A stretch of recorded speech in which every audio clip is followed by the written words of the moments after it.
Good afternoon and welcome to We Repair. So today I'm doing something a bit different in that I'm replacing the ClearRay bulb on a Jacuzzi J235 spa, and this is just a quick how-to video on how to do it. So the first thing we need to do is get the side panel off of this Jacuzzi in order to move forward. There's quite a number of screws you need to undo, so we're just going to work through them. So the ones we need to undo are these two here, the ones along the top. I also like to loosen this one off, and we're going to remove this panel. So we'll just go through and get that done.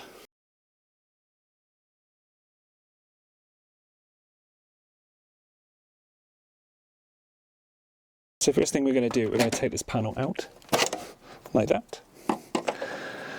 And then we're going to take this panel out. So you will need to just give it a bit of a wiggle and it will come away.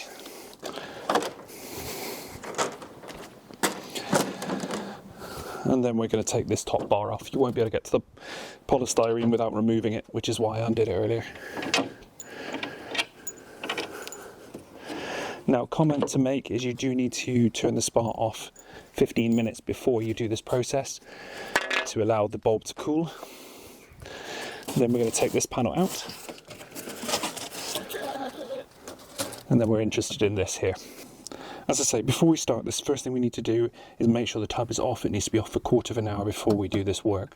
This is the case. This has now been turned off for 15 minutes, so I'm going to start removing it. So I'm going to undo these 4 screws.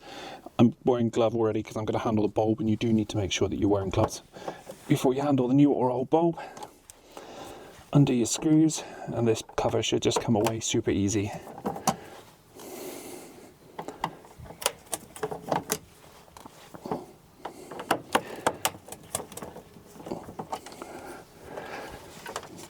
Make sure we keep our rubber gasket handy.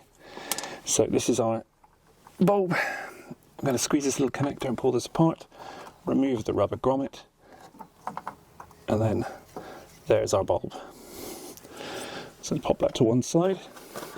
Here's my new bulb that has arrived with all the kit. So without touching the bulb, I'm going to make sure the rubber grommet is seated properly. And I'm going to remove these little foamy pieces.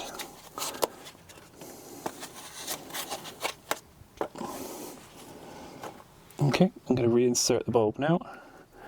And again, I'm not touching the bulb with my other hand. Make sure the rubber grommet is over nicely, which it is. And then reconnect. Just like that. And then tuck that cable back in there. So that's done. And again, reversing this out, we're going to now take our little rubber grommet, put it back on our Jacuzzi cover, and reattach it.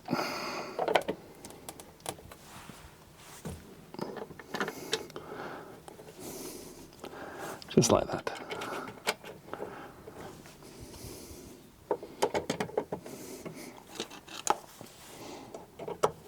Oh.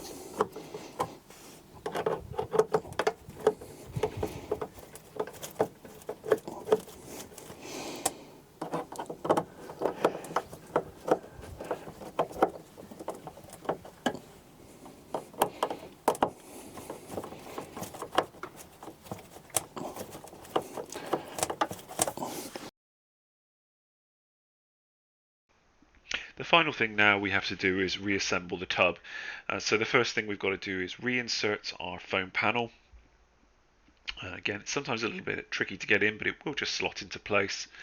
The next thing we do once we've done that is to refix the bar across the top back onto the Jacuzzi with the 5 or 6 screws.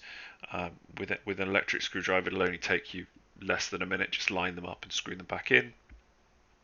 You're then going to reinsert your side panel. And again, it should just slot into place if you've lined everything up correctly. You might need to wiggle it. The bottom of it is sometimes a bit hard to get seated. Once you've done that, you'll slot your corner panel back in and screw it back into place with the 2 screws. And then effectively you're done. You turn your Jacuzzi back on at that point, and it should just go through its standard pre-start sequence. It will tell you on the screen if you've done anything wrong or it's not wired up. And then the only final thing you need to do is remember to go onto the app, if you have the app, and reset the ClearRay bulb timer for another 12 months. I've done this process myself now a couple of times. It's really not complicated. The service tech wanted over £150 for this. The parts themselves were less than £20. I bought them on Amazon. They were genuine Jacuzzi ones as well. So it's definitely worth doing it yourself. It will save you more than a bit of cash. So I highly recommend, if you've got some time and a screwdriver, really go for it. It's really not complicated. Anyway, if you found this video useful, please drop me a like, leave me a comment, ask any questions. I do always do my best to respond and reply wherever I can. I will link the parts I've used down in the video, down in the text below. And otherwise, yeah, I hope to see you in the next video, and thanks for watching.